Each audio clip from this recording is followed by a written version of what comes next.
اعوذ باللہ من الشیطان الرجیم بسم اللہ الرحمن الرحیم الحمدللہ رب العالمین الصلاۃ والسلام علی رسول اللہ صلی اللہ علیہ وسلم رب اشرح لی صدری ویسر لی امری واحلل عقدۃ من لسانی یفقہوا قولی۔ السلام علیکم ورحمۃ اللہ وبرکاتہ۔ سب شنان کو تمہیں بھی یہ ویڈیو دیکھنے کے پہلے درود اور سلام پڑھ کو یہ ویڈیو دیکھنا شروع کرو۔ آج کا 5 منٹ کا مدرسہ آپ کو اب چلتا ہے 3واں مہینہ ربیع الاول کا، جس پر 2 تاریخ کے بارے میں انشاءاللہ 10 حدیثاں ہوتی اسے معلوم کر لینے کی کوشش کریں گے۔ پہلی بات اسلامی تاریخ کے بارے میں، حضور صلی اللہ علیہ وسلم کی آمد کی بشارت۔ حضور صلی اللہ علیہ وسلم سے پہلے جتنے انبیاء کرام گزرے ہیں، ہر ایک نے اپنی قوم کو آخری نبی حضرت محمد صلی اللہ علیہ وسلم کی آمد کی خبر دی ہے، اور آپ صلی اللہ علیہ وسلم کے مختلف نشانیاں بتا کر آپ صلی اللہ علیہ وسلم پر ایمان لانے کا عہد لیا ہے۔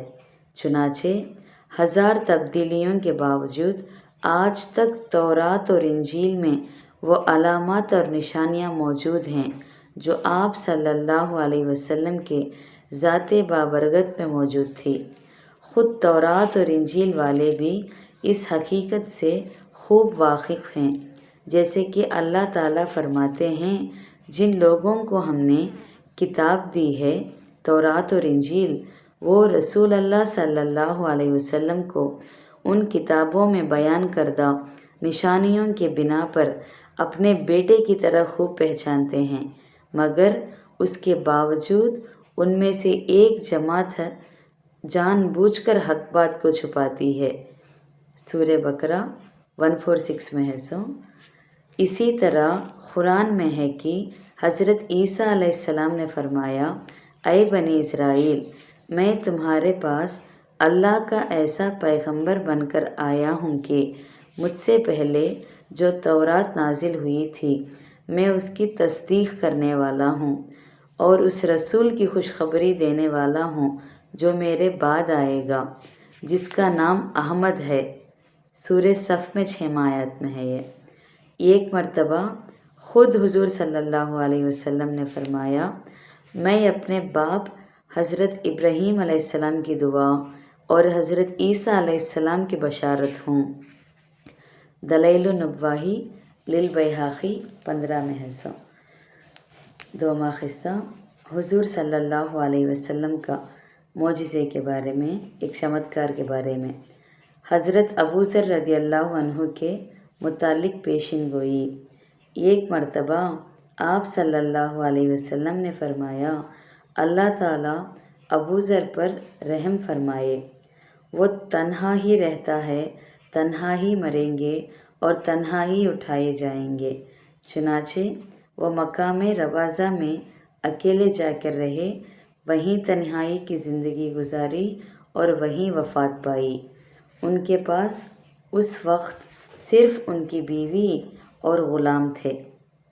دلائل النبوہ للبیہقی 1977، مستدرک حاکم 4373 کے ریفرنس میں سے۔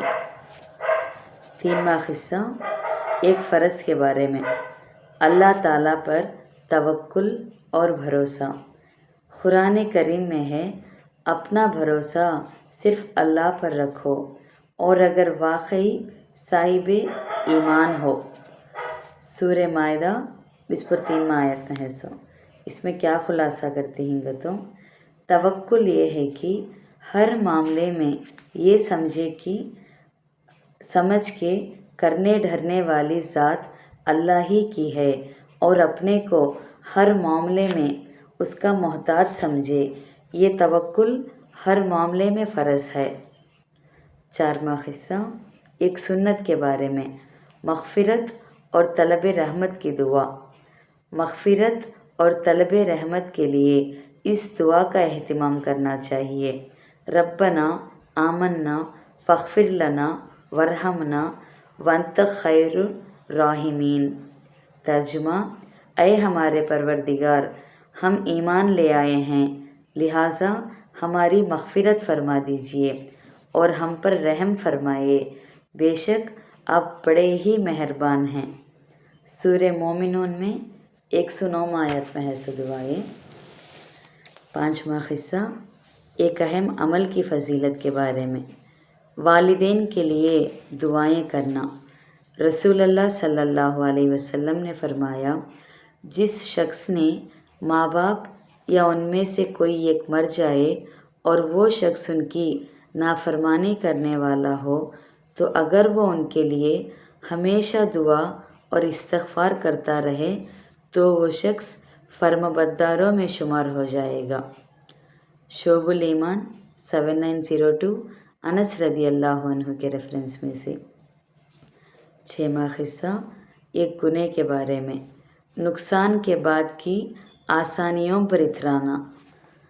قرآن میں اللہ تعالیٰ فرماتے ہیں، جب ہم لوگوں کو نقصان پہنچانے کے بعد اپنی رحمت کا مزہ چکھاتے ہیں تو وہ ہماری ان نشانیوں کے بارے میں بھی شرارت کرنے لگتے ہیں، یعنی موجودہ آسانیوں میں پڑھ کر گزری ہوئی مصیبتوں کو جھٹلاتے ہیں اور مذاق اڑاتے ہیں، جبکہ انہیں ان نشانیوں سے عبرت حاصل کرنا چاہیے۔ سورہ یونس 21 آیت میں ہے سو۔ 7واں قصہ دنیا کے بارے میں، دنیا ہمیشہ رہنے کی جگہ نہیں ہے۔ حضرت عبداللہ بن مسعود رضی اللہ عنہ فرماتے ہیں کہ ایک دن رسول اللہ صلی اللہ علیہ وسلم کھجور کی چٹائی پر سوئے ہوئے تھے، جب اٹھے تو جسم مبارک پر اس چٹائی کے نشانات پڑ گئے۔ اس حالت کو دیکھ کر ہم نے عرض کیا کہ اگر حضور آپ فرمائیں تو ہم بستر کا انتظام کر دیں، تو آپ صلی اللہ علیہ وسلم نے ارشاد فرمایا، مجھے دنیا سے یعنی اس کے ساز و سامان اور راحتوں سے کیا لینا، میرا تعلق دنیا کے ساتھ بس ایسا ہے جیسا کہ کوئی مسافر کچھ دیر سایہ حاصل کرنے کے لیے کسی درخت کے نیچے ٹھہرے اور پھر اسے چھوڑ کر اپنی منزل کی طرف چل دے۔ ترمذی 2377 کے ریفرنس میں سے۔ 8واں قصہ آخرت کے بارے میں، جنت اور جہنم کا ایک خطرہ۔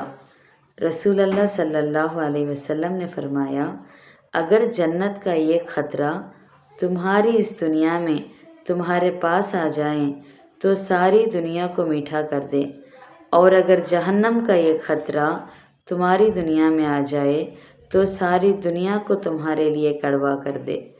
ترغیب اور ترہیب 5533 انس رضی اللہ عنہ کے ریفرنس میں سے۔ 9واں قصہ طب نبوی سے علاج، آنکھوں کی حفاظت کا نبوی طریقہ۔ نبی کریم صلی اللہ علیہ وسلم کے پاس ایک سرما دانی تھی جس سے آپ صلی اللہ علیہ وسلم 3 بار ہر آنکھ میں سرما لگاتے تھے۔ ابن ماجہ 3499 ابن عباس رضی اللہ عنہ کے ریفرنس میں سے۔ کیا خلاصہ کرتے ہیں گا تو سرما آنکھوں کی حفاظت کرتا ہے، آنکھ کی روشنی کے لیے مفید ہے اور بیکار چیزوں کو نکال باہر کرتا ہے۔ 10واں قصہ نبی صلی اللہ علیہ وسلم کی نصیحت کے بارے میں، چوری کا مال خریدنے سے بچو۔ رسول اللہ صلی اللہ علیہ وسلم نے فرمایا، جو شخص چوری کا مال خریدے اور اسے معلوم ہو کہ وہ چوری کا ہے تو اس کی برائی اور گناہ میں شریک ہے۔ مستدرک 2253 ابو ہریرہ رضی اللہ عنہ کے ریفرنس میں سے۔ الحمدللہ آج کا 5 منٹ کا مدرسہ بسپر 2 ربیع الاول کے بارے میں بات کر لیے۔ انشاءاللہ کل بسپر 3 ربیع الاول کے بارے میں بات کریں گے۔ السلام علیکم ورحمۃ اللہ وبرکاتہ۔